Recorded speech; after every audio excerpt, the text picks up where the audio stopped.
Association থেকে সদস্য হয়ে নিজেকে খুব ভালো লাগছে।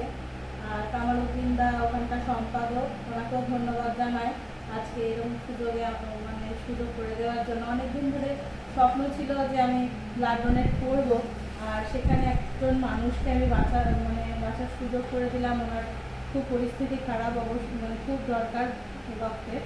তাই এই পরিস্থিতিতে আমি ওনাকে যেটুকু পারলাম সাহায্য করলাম, পাশে থাকলাম।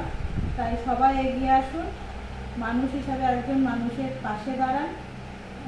যে যিনি অসুস্থ মানুষ, তিনি ছিলেন কোন ধর্ম আমি দেখিনি, তা আমি দিলাম রক্তটা, সাথে মেয়েকে নিয়ে এসেছি।